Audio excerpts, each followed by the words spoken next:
Okey. Okey. Assalamualaikum dan salam sejahtera kepada semua yang menonton video yang saya buat ni. Sebenarnya tujuan saya untuk buat video ni adalah untuk mendedahkan bagaimana keadaan kami sekeluarga teraniaya, terutama pada anak kami ni lah, Nundami Alufiah, yang kelumpuhan saraf otak, yang terlantar sudah pun 12 tahun akibat daripada kecuaian pihak hospital. Okey, kita bercakap tentang kecuaian pihak hospital pada tarikh 14 Januari 2020. Di peringkat Mahkamah Tinggi, kami telah pun diumumkan menang kes oleh Yang Arif Datuk Nobi, di mana dalam keputusan salinan keputusan mahkamah yang berada kat tangan saya ni, dinyatakan dalam ni kami menang dengan nilai RM 2.3 juta. 2.3 juta seperti mana yang tertera dalam salinan keputusan mahkamah ni. 2.3 juta, dan keseluruhan duit ini adalah ditetapkan oleh Yang Arif di bawah pengurusan kami ibu bapa kepada Nundami Alufiah. Okey, keadaannya begini. 14 Januari 2020, kes telah pun menang di peringkat Mahkamah Tinggi. Tapi apa yang pihak kerajaan buat, pihak KKM buat, kes anak kami dibawa, dibuat notis rayuan, dibawa ke Mahkamah Rayuan. Tapi malangnya, dari hari ke hari, dari bulan ke bulan, tarikh tertunda. Jadi keadaan ini tidak adil kepada anak kami. Anak kami ni dah terlantar selama 12 tahun. Kalau penonton-penonton semua boleh lihat keadaan anak kami, cuba perhatikan. Tengok, tulang belakang pun sudah bengkok. Tulang pinggul pun saya rasa dah terkeluar. Jadi kat mana rasanya sebagai rakyat Malaysia, kat mana rasanya keadilan? Saya rasa undang-undang yang dicipta untuk menuntut keadilan. Tapi apa yang terjadi sekarang ni, pihak penguasa, peguam-peguam mahupun pihak mahkamah di peringkat Mahkamah Rayuan seolah-olah tidak memandang keadaan anak kami ni, tidak memandang situasi sekarang, tidak memandang keadaan keluarga kami sekarang. Saya bukan ada anak ni seorang. Saya ada tanggungan lain. Ada 4 lagi orang anak saya. Anak saya semua ada 5 orang. Ada 4 orang lagi yang perlu saya tanggung. Dalam keadaan sekarang, kesusahan sekarang ni, saya merayu kepada pemimpin-pemimpin yang ada dalam Malaysia, Perdana Menteri, Agong, YDPA, yang di Puan Agong, cuba perhatikan nasib kami ni. Kenapa kami ni diperlakukan macam ni? Kenapa? Kes dah menang, ditunda. Okey. Dekat sini, berdasarkan saya ada print perbualan WhatsApp antara isteri saya dan peguam saya.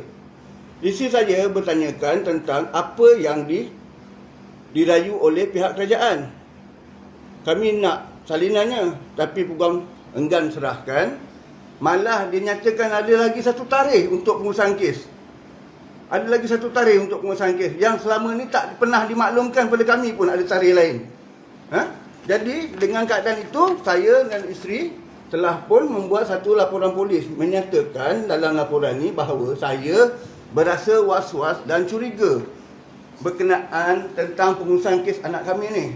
Sedangkan kami ni bila dah menang di peringkat Mahkamah Tinggi, maknanya dah ada hak untuk anak ni. Sepatutnya dengan duit tu saya dah boleh bawa anak saya pergi buat rawatan yang sepatutnya, yang selanjutnya, yang terbaik untuk dia. Tapi apa yang boleh saya lakukan sekarang ni? Saya hanyalah seorang pesara tentera yang pencen bukannya pencen penuh, cuma RM500 sebulan. Isteri saya pula dah tak bekerja sekarang, sama-sama membantu saya menjaga anak kat rumah. Jadi kat mana keadilan pada hidup kami ni, terutamanya hidup anak kami ni? Saya rayu agar kes anak kami ni dipandang serius oleh pihak-pihak yang berwajib. Pada awal bulan puasa yang lepas, saya ada bawa anak saya, seluruh keluarga saya ni, anak-anak saya yang lain berjumpa dengan YB Mas Admiralty. Saya berterima kasih banyak kepada YB Mas Admiralty kerana sudi meluangkan masa berjumpa dengan kami, mengambil tahu masalah kami dan cuba menyelit, cuba menjadi orang tengah untuk menyelesaikan kes ini dengan segera. Tapi malangnya peguam kami hanya alasan demi alasan yang diberi. Jadi beginikah sikap-sikap peguam yang ada dalam Malaysia? Beginikah sistem kehakiman keadilan yang ada dalam Malaysia? Kami amat-amat kecewa dengan keadaan sekarang. Kami amat kecewa dengan KKM yang masih lagi beria-ia nak bawa kes ni ke Mahkamah Rayuan, sedangkan di Mahkamah Tinggi dah dinyatakan kesalahan mereka.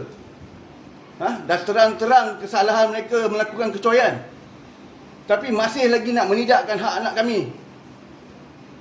Di mana keadilan untuk kami semua? Di mana keadilan untuk keluarga kami ni? Pada seluruh rakyat Malaysia, sama-samalah kita saksikan keadaan yang berlaku sekarang ni. Saya pohon kepada sahabat-sahabat, saudara mara, sahabat handal saya, maupun yang saya tak kenal sekalipun, tolong share video ni seberapa banyak yang boleh agar semua dapat pendedahan dengan keadaan yang berlaku sekarang ni. Itu saja buat masa ni. Saya tak kisah. Saya cakap terus terang, saya tak kisah jika ada pihak yang berkuasa nak ambil tindakan terhadap saya mendedahkan perkara, saya tak kisah. Dah berapa kali dah saya menghubungi wartawan maupun wartawan TV3. Katanya tak boleh siarkan, tak boleh siarkan dalam khabar, tak boleh siarkan dalam berita kerana mengganggu kes. Tapi kalau kes ahli politik yang makan rasuah, yang menyeleweng, hari-hari naik mahkamah, hari-hari update dalam berita, itu tak ganggu kes pula. Tapi kes anak kami, alasannya tak boleh, takut mengganggu kes dalam mahkamah. Astaghfirullahaladzim, saya tak tahu nak cakap macam mana lagi dah keadaan ni. Keadaan undang-undang yang ada dalam Malaysia, saya tak tahu nak cakap macam mana lagi dah. Tolong, saya minta jasa baik semua, tolong share seberapa banyak yang boleh video saya ni, agar kita sama-sama dapat mendedahkan hal yang sebenar yang berlaku. Penganiayaan yang sangat serius saya pandang. Anak saya sama hospital berbelas tahun. Anak saya dah 12 tahun dah sekarang ni. Sejak dia lahir saya dah filekan kes. Bicara saja dah masuk 5-6 tahun dekat mahkamah bicara. Kes apa yang sampai tahap macam ni? Jadi saya mohon sekali lagi, share seberapa banyak yang boleh agar pihak yang berkuasa, pihak yang berwajib dapat menguruskan kes anak kami seberapa cepat yang boleh.